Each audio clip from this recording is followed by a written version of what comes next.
Good morning. आप लोगों का स्वागत है। मेरी जो आवाज़ हो रही है आ रही होगी आप लोगों के समक्ष। तो आज आप हमारे समक्ष जुड़े हैं तो जाइए मत, पहले मेरी बातों को आप ध्यान से सुनिए और थोड़ी सी समझने का प्रयास कीजिएगा, ठीक है। थोड़े से हम मार्कर को चेक कर लेते हैं, उग रहा है कि नहीं उग रहा है, ठीक है। अगर आप पहले का वीडियो नहीं देखे हैं तो ज़रूर देखिए। जैसे प्ले लिस्ट में जो है एशियंट हिस्ट्री के लिए हमने चैप्टर डाल रखा है। आप सोच रहे होंगे, कुछ लोग आए होंगे सर परिचय आज क्या पढ़ाने वाले हैं। तो देखिए, ये कंपटीशन का जो एग्ज़ाम होते हैं और जो एग्ज़ाम की तैयारी कर रहे हैं, बीपीएससी हो, बिहार दरोगा हो, या आप एनटीपीसी हो, रेलवे हो, जीडी हो, किसी भी चीज़ की तैयारी कर रहे हैं तो ये जीके जीएस जो हैं यहाँ से ज़्यादा नहीं आएंगे। सच में सर आप कैसे बता रहे हैं, हम इस तरीके से मेरे बातों को आप ध्यान से सुनिएगा ना तो बड़ा मज़ा आएगा और समझ में आएगा कि हमने बताया क्या। आइए हम देखते हैं। और ये मध्यकालीन, ये हम देख रहे हैं मध्यकालीन का इतिहास। अगर आपने प्राचीन इतिहास नहीं देखा है तो प्ले लिस्ट में जाइए, और प्ले लिस्ट में हमारे चैनल गोल क्रैक क्लासेज और हमारा ही चैनल है जो MKG इंग्लिश है, आप उसके प्ले लिस्ट में जाइएगा। वहाँ पर देखिएगा तो एशियंट हिस्ट्री का, यानी कहें तो प्राचीन इतिहास का जो है पूरा मैंने 26 से 27 वीडियो मैंने बनाया है, उसको जाकर आप क्रमबद्ध रूप से देखने का प्रयास कीजिएगा। सर क्रमबद्ध रूप का मतलब क्या होता है? क्रमबद्ध रूप का मतलब होता है जैसे क के बाद ख पढ़ते हैं, ख के बाद ग पढ़ते हैं और घ पढ़ते हैं, उसी प्रकार से मैंने इतिहास को क्रमबद्ध रूप से समझाने का प्रयास किया है। और ऐसा पढ़ेंगे तो आप किसी को पढ़ा सकते हैं, समझा सकते हैं। यहाँ तक आवाज़ आ रही है, समझ में आ रही है? तो आप मेरे बातों को, तथ्यों को सुनेंगे ना तो बड़ा मज़ा आएगा। और हमने ये जो मध्यकालीन हम लोग स्टार्ट किए हैं, इसका मैंने एक सूची भी बनाया था, पहले वीडियो में दिए हैं। अगर नहीं देखे हैं तो उसको ज़रूर देखिएगा कि आज कौन सा चैप्टर हमने बताया था कि कैसे मध्यकालीन को समाप्त करेंगे। पहले अरबों का आक्रमण के बारे में देखेंगे, फिर राजपूत वंश के बारे में देखेंगे, सल्तनत काल के बारे में देखेंगे, फिर हम लोग देखेंगे विजयनगर साम्राज्य, बहमनी साम्राज्य, फिर आंदोलन और फिर मुगल वंश। इस तरीके से पूरे मध्यकालीन को समाप्त करने का प्रयास करेंगे। ये हमने सूचीबद्ध बनाकर आपके पहले वीडियो में डाल रखा है, तो उसको देखिए और समझने का प्रयास कीजिए। आज हम यहाँ पर देखने वाले हैं मध्यकालीन में, आज हम पढ़ने वाले हैं सिंध पर अरबों का आक्रमण। कहाँ पर भैया? तो सिंध पर। इससे कैसे एग्जाम में क्वेश्चन पूछ लिए जाते हैं उनको अगर हम समझे तो बड़ा मज़ा आएगा। और रोचक जानकारी के साथ, रोचक तथ्यों के साथ मैं आपको बताने का प्रयास कर रहा हूँ। यहाँ तक कोई दिक्कत है? आप आते हैं तो बड़ा अच्छा लगता है। तो यहाँ पर हम बात करेंगे कि सिंध पर अरबों का आक्रमण कैसे होता है, और यहाँ पर यूँ इस्लाम धर्म का उदय। तो इस 15 से 25, 20 से 25 मिनट का वीडियो में हम लोग देखेंगे कि सिंध पर अरबों ने क्यों आक्रमण किया, क्या उद्देश्य थे और कैसे एग्जाम में क्वेश्चन फंसा लिए जाते हैं, तथा इस्लाम धर्म का उदय कैसे हुआ, उनको थोड़ा सा हम देखने का प्रयास करेंगे। सबसे पहले हम भारत को देखते हैं और छोटा सा मैं एक प्यारा सा भारत बनाने का प्रयास कर रहा हूँ। और भारत जो है यहाँ पर देख पा रहे हैं, आप घबराइए मत, मैं उतना तो अच्छा नहीं बना पाता लेकिन आपको बनाने का प्रयास कर रहा हूँ। एक छोटा सा मैंने मानचित्र जो है बनाने का प्रयास किया है, और ये एक प्यारा सा छोटा सा मैंने एक भारत बनाया, ठीक है। ये भारत की आप पहले ये हिस्सा देखिएगा तो ये आपका पाकिस्तान है, और यहाँ पर देखिएगा तो ये अफगानिस्तान है, और तथा ईरान जो बात करेंगे ये जो है ईरान का क्षेत्र है। यहाँ पर यह पाकिस्तान है, यहाँ तक बातें समझ में आ रही है। और ये जो है अफगानिस्तान है, और ये है ईरान, ठीक है। ईरान की राजधानी अभी वर्तमान में तेहरान है, ठीक है। और पाकिस्तान की राजधानी इस्लामाबाद है, और अफगानिस्तान की राजधानी काबुल है। इस तथ्य को भी आप याद कर सकते हैं, क्योंकि एग्जाम में कभी कभी राज्य राजधानी से भी क्वेश्चन पूछ लिए जाते हैं। तो इन तथ्यों को ध्यान में रखेंगे। और ये हमारा भारत, और भारत की राजधानी आप कमेंट बॉक्स में लिख सकते हैं कि भारत की राजधानी कहाँ है, ठीक है। तो पहले ये अफगानिस्तान और ये पाकिस्तान, ये भारत का हिस्सा हुआ करता था। ये कब कब अलग किए गए हैं मैंने भूगोल में बताया है, आप भूगोल का भी वीडियो देख सकते हैं। यहाँ तक बातें समझ में आ रही है? कोई दिक्कत है, कोई समस्या है? अब हम यहाँ पर बात करेंगे कि ईरान में, ठीक है, ईरान के यहाँ पर हम बात करेंगे ईरान। और ईरान से जो है यहाँ का शासक जो होता है, यहाँ पर देखिएगा पाकिस्तान में तो सिंध प्रदेश पड़ता है। जैसे आप देखिएगा तो पंजाब एक भारत में भी है और एक पंजाब यहाँ पर पाकिस्तान में भी है। यहाँ तक बातें समझ में आ रही? सर ये सब क्या बता रहे हैं सर, ये न पढ़ाना था, वही बात को हम पढ़ाने का प्रयास कर रहे हैं। पहले आपके कॉन्सेप्ट क्लियर हो जाए। यहाँ तक क्लियर है? कोई दिक्कत, कोई डाउट है तब बताइए। कोई डाउट नहीं ना? डाउट ना होना चाहिए। आपके अंदर एक समझ बने कि आप किसी को पढ़ा सकें, समझा सकें। देखिए यहाँ पर पंजाब है और ये भारत का पंजाब, ये पाकिस्तान का पंजाब, और यहीं पर है सिंध प्रदेश, और यहाँ से निकलती हैं सिंधु नदी, और ये नदी जो है अरब सागर में आकर गिर जाती हैं, अरब सागर में आकर गिर जाती हैं। सर अरब सागर और सिंध यह प्रदेश का नाम है, जगह का नाम है। और यहीं पर जो है यहाँ ईरान का जो शासक था, ठीक है, ईरान का शासक कौन था? जिसका नाम था अल हजाज। क्या नाम था? अल हजाज। ईरान का जो शासक था, लिख दे रहे हैं, अल हजाज। क्या नाम था? अल हजाज। ईरान का जो शासक था अल हजाज। और यहाँ पर उस समय कब की बात हो रही है सर? ये कब की बात है? ये बात है उस समय 700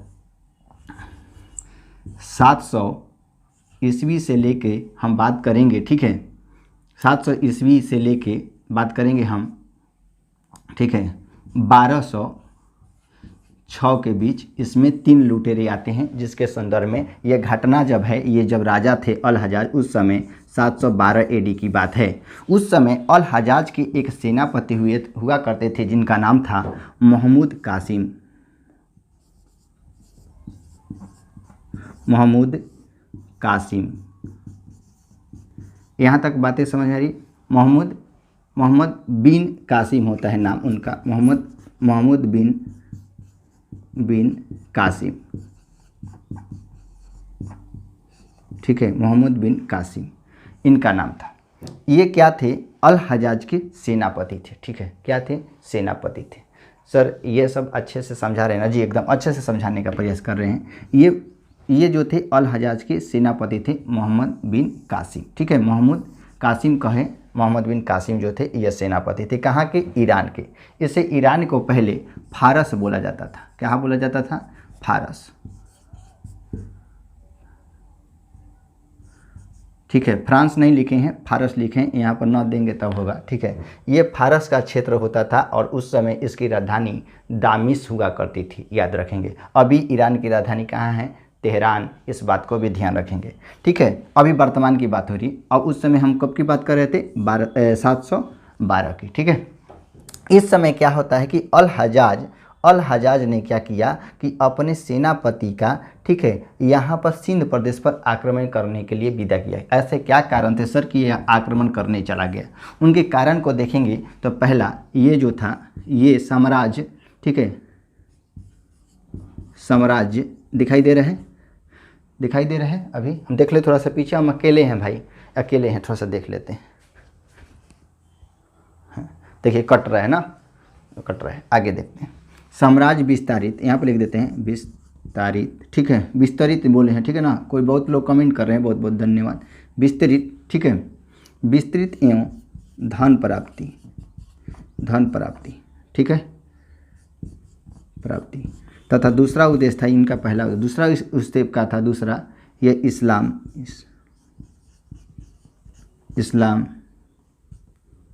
धर्म का प्रचार, ठीक है, का प्रचार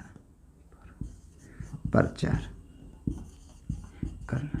देखिए ये यहाँ पर देखिएगा तो ईरान के क्षेत्र में ये छोटा सा क्षेत्र था, यहाँ पर इस्लाम धर्म का उदय होता है और देखते ही देखते ये पूरे क्षेत्र में इस्लाम धर्म हो जाता है। अब ये जो सोच रहे थे कि भैया अब जो है हम इधर भारत की ओर बढ़ें और इधर बढ़कर इधर भी हम अपना यहाँ से धन लूटें और इस्लाम धर्म का प्रचार करें। सर ऐसे क्या थे? धन क्या भारत के पास बहुत सारा ज़्यादा था क्या? लोगों ने कहा कि भाई यहाँ पर जो है मंदिरें बनी हैं, जो यहाँ पर धन बहुत सारे हैं, तो उसने कहा कि चलिए भारत पर पहुँचते हैं और यहाँ से उनका धन लूटेंगे तथा यहाँ पर, ठीक है, अपने इस्लाम धर्म का प्रचार करेंगे, ठीक है। उनका ये उद्देश्य नहीं था कि हम अपने साम्राज्य को लूट कर भैया धन संपत्ति उनके जगह जमीन को हथिया लेंगे, अपना ऐसा नहीं था। वह अपना साम्राज्य विस्तारित करना चाहते थे। विस्तारित का मतलब होता है कि बड़ा करना चाहते थे। जैसे एग्जाम्पल हम समझाते हैं साम्राज्य विस्तारित का मतलब क्या होता है, ठीक है।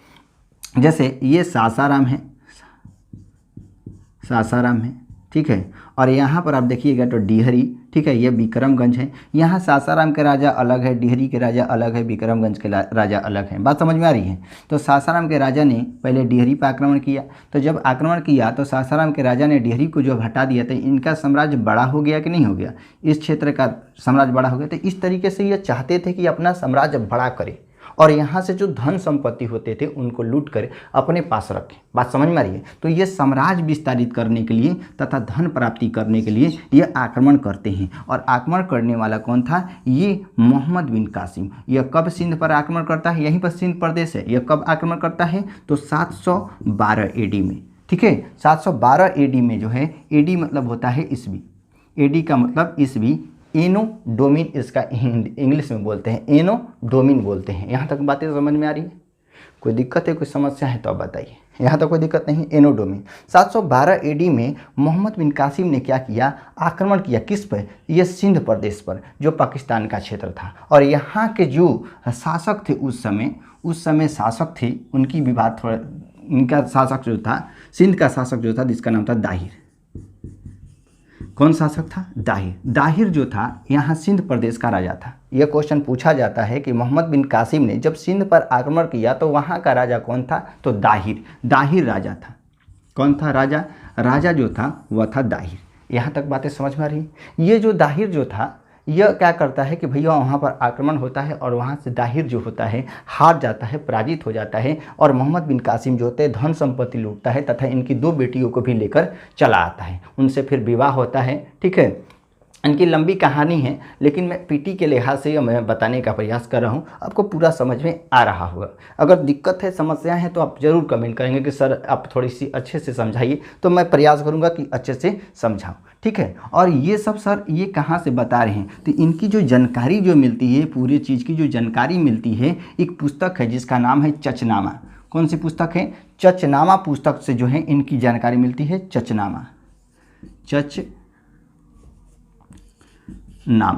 चचनामा पुस्तक से जो होती है, जो हम जानकारी बताए हैं, ये चचनामा पुस्तक में लिखी गई है कि दाहिर जो ईरान का राजा कौन था, अल हजाज, ठीक है। मोहम्मद बिन कासिम ने आक्रमण कब किया था, तो 712 AD में। और सिंध का राजा कौन था, तो दाहिर था। ये जो है चचनामा नामक पुस्तक में लिखी गई है और बताया जाता है, ठीक है। यहाँ तक कोई दिक्कत है, कोई समस्या है।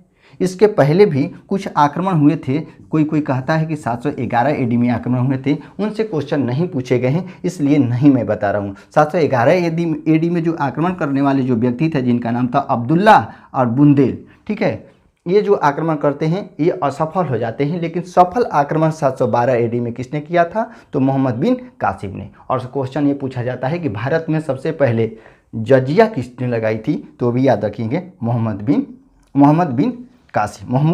बिन कासिम जो है या क्या लगाया था, जजिया लगाने वाला व्यक्ति था। यहाँ तक कोई दिक्कत है। और ये जो था ये चच का पुत्र था। किसका पुत्र था, जो दाहिर जो था ये किसका पुत्र था, चच का पुत्र था। और हिंदू शासक था। कौन सा शासक था, लास्ट हिंदू शासक था, हिंदू, ठीक है।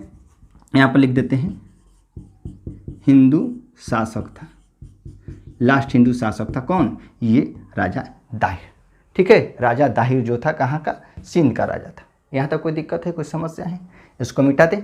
अब ये आक्रमण करते हैं तो इनसे परिणाम क्या निकलता है, आक्रमण के क्या परिणाम निकले, परिणाम को थोड़ा सा हम देख लेते हैं कि इनके क्या हुआ। कि सबसे पहले भारत में, ठीक है, इस्लाम का प्रवेश कब हुआ था, तो ये हुआ था 712 AD में। ये जो मोहम्मद बिन कासिम जो था ये इस्लाम था। कौन था, इस्लाम। इसने क्या किया कि भारत पर सबसे पहले क्या किया, इस्लाम प्रवेश किए। कब किए थे, तो 712 AD में। लेकिन इस्लाम ने अपने साम्राज्य को कब स्थापना की थी, इस्लाम धर्म ने, मुस्लिम ने कब यहाँ पर साम्राज्य स्थापित कर दिया, तो वो याद रखेंगे, और याद रखेंगे जो तराइन का द्वितीय युद्ध होता है 1192 ईस्वी में। 1192 ईस्वी में तराइन का जो द्वितीय युद्ध होता उसमें जो है मोहम्मद गोरी ने भारत पर अपने साम्राज्य को स्थापित कर लिया था। उस क्वेश्चन को भी पूछा जाता है। लेकिन इस्लाम का प्रवेश कब हुआ था, तो ये 712 AD में। यहाँ तक कोई दिक्कत है, कोई समस्या। अब प्रभाव क्या देखने को मिले कि प्रभाव परिणाम क्या निकला कि जब ये आक्रमण करते हैं तो यहाँ पर क्या क्या चीज़ मिली कि ये जो ईरान वाले जो थे, जो इधर का जो क्षेत्र थे हिंद यूनानी कहलाते थे। ये हिंद यूनानी सिंध को स को क्या कहते थे, ये स को ह कहते थे। तो हिंद यूनानियों द्वारा सबसे पहले सिंधु के जो इस किनारे लोग रहते थे तो इसको हिंदू कहकर संबोधित किया। इसलिए आज जो है भारत का नाम हिंदुस्तान के नाम से भी जाना जाता है। यह सबसे पहले किसने प्रयोग किया था, तो ये किया था, ये अरब वासियों ने किया था। किसने किया था, अरब वासियों ने सबसे पहले इनकी बातें कही थी। ठीक है, और यहाँ से जो होता है सबसे पहले कुछ खेती भी देखने की मिलती है, जैसे खजूर की खेती और ऊँट पालन जो होती है, इनसे ही देखने को भारत में मिल जाती है। जैसे ऊँट का पालन जो होता है, माने यहाँ पर जब कोई व्यक्ति आक्रमण करेगा तो यहाँ पर कुछ व्यक्ति रह जाएंगे, जब रह जाएंगे तो वहाँ के अपनी संस्कृति सभ्यता सब तो लाएंगे ना भाई। तो यहाँ पर ऊँट पालन की भी शुरुआत इनके समय में ही हो जाती है। और तथा पंचतंत्र तथा ब्रह्म सिद्धांत तथा आदि जो थे, इनका अनुवाद भी करवाया था किसने, मोहम्मद बिन कासिम ने। और दिहरम दिहरम, ठीक है ना, दिहरम नामक सिक्का भी चलाए थे। कौन सा नामक, दिहरम नामक यह सिक्का भी चलाया था। सिक्का भी चलाया था कौन, मोहम्मद बिन कासिम ने। दिहरम मतलब ये वह जो ईरान की जो भाषा थी वो दिहरम बोला जाता था। दिहरम में जो सिक्के होते थे, सोने के सिक्कों को दिहरम कहा जाता था। इन बातों को ध्यान में रखेंगे। तथा यहाँ पर खगोल शास्त्र के भी क्या होते हैं, विस्तार होते हैं। तो यहाँ तक आपकी बातें समझ में आ रही है, कोई दिक्कत है, कोई समस्या है? कोई समस्या होगा तो आप कमेंट करेंगे। ठीक है, अब थोड़ी सी देखते हैं कि इस्लाम धर्म का उदय कैसे हुआ। ठीक है, तो इसको हम बिटा देते हैं और उसके बाद इस्लाम धर्म के बारे में बताते हैं थोड़ी सी। ठीक है, देखिए यहाँ पर हम इस्लाम धर्म का उदय के बारे में अब देखेंगे कि इस्लाम धर्म का उदय कैसे हुआ। ठीक है, और इनके संस्थापक कौन कौन रहे। जैसे संस्थापक की बात करेंगे, ठीक है, संस्थापक की बात करेंगे तो इनके संस्थापक रहे हजरत, ठीक है, हजरत मोहम्मद साहब। ठीक है, साहब संस्थापक कौन है, हजरत मोहम्मद साहब। तथा इनका जन्म, ठीक है, जन्म की बात करेंगे, जन्म कहाँ हुआ था, तो 570 में मक्का में हुआ था। मक्का है, ठीक है, मक्का में हुआ था। ठीक है, तथा इनके पिता का नाम अब्दुल्ला, क्या था, अब्दुल्ला। ठीक है,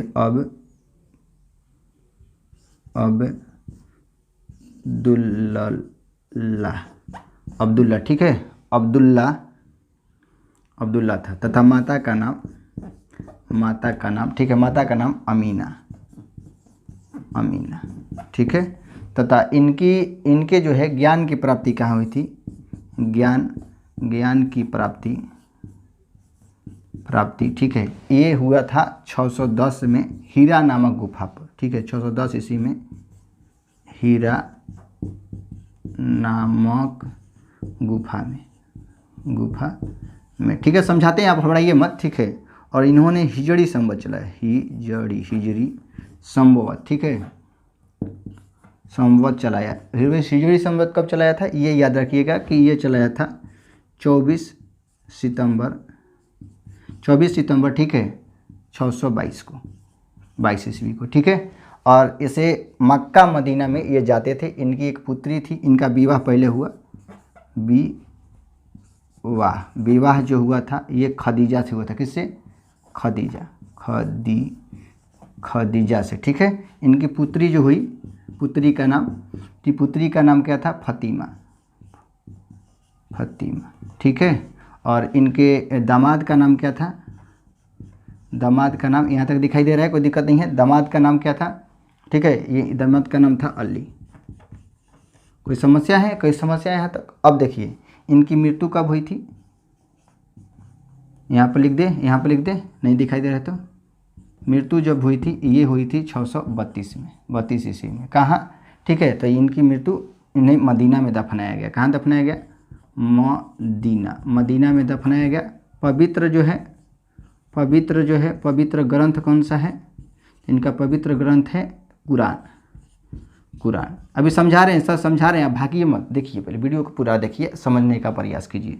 ठीक है, यहाँ पर देखिए, हमने इस्लाम धर्म के संस्थापक की बात की तो इनका नाम था हजरत मोहम्मद साहब।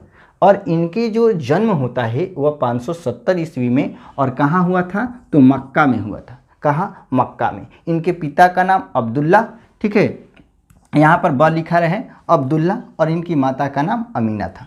ये जो ज्ञान की जो प्राप्ति होती है, जैसे गौतम बुद्ध की ज्ञान की प्राप्ति हुई थी, उसी प्रकार इन्हें भी ज्ञान की प्राप्ति हुई थी 610 ईस्वी में हीरा नामक गुफा में, ठीक है। और हीरा नामक गुफा में हुई थी, और इन्होंने उसके संबंध में एक जब ज्ञान की प्राप्ति हुई थी, उन्होंने हिजड़ी संवत चलाया, और ये कब चलाया था, 622 ईस्वी में, 24 सितंबर 622 ईस्वी में ये चलाया था। इनकी जो है विवाह होता है, जिन खदीजा नामक ये विधवा थी, कौन थी, विधवा, ठीक है। खदीजा नामक जो विधवा होती है, ये जो है 25 वर्ष के रहते हैं, और ये 40 वर्ष की रहती हैं, और विधवा से यह जो हज़रत मोहम्मद साहब है विवाह करते हैं, और उन्हें एक पुत्री होती है जिनका नाम फतीमा, और पुत्री की जो विवाह होती है उसका नाम अली था, दामाद अली था, ठीक है। और उनका जो है, उनकी जो मृत्यु होती है 632 ईस्वी में, और उन्हें मदीना में दफनाया गया, ठीक है। और जो हिजरी संवत चला था, तो उसमें कहा जाता है कि जो मुसलमान जो हैं वह एक बार मक्का से मदीना की यात्रा जरूर करें, और उनकी जो है जो भी मनोकामना होगी वो पूरी होगी। ये उनकी जो पवित्र ग्रंथ है जिनका नाम कुरान है। और ये जो होते थे, इनके जो होते थे अधिकारी, जो अधिकारी होते थे, ये जो है आगे अधिकारी जो होते थे खलीफा कहलाते थे। पहले ये धार्मिक गुरु होते थे, और फिर बाद में यह जाके राजनीतिक गुरु बन गए, तो इन्हें खलीफा कहा जाता था। तो याद रखिएगा कि जो मुस्लिम के जो अधिकारी होते थे, बड़े पोस्ट पर होते थे, उन्हीं को खलीफा कहा जाता था। क्या कहा जाता था, खलीफा। और आगे चलकर ये इस्लाम धर्म जो 2 भागों में टूट जाते हैं, एक का नाम था शिया और एक का नाम था सुन्नी। शिया और सुन्नी जो होते हैं 2 धर्मों में विभाजित हो जाते हैं। इसमें रोज़ा करने की कई तरह के प्रथा भी देखने को मिल जाती हैं। तो यहाँ से इतने ही क्वेश्चन पूछे जाते हैं, इसलिए मैं इतना बताने का प्रयास हमने किया। तो आज के वीडियो इतना ही, कल मिलेंगे फिर अगले वीडियो में। नमस्कार।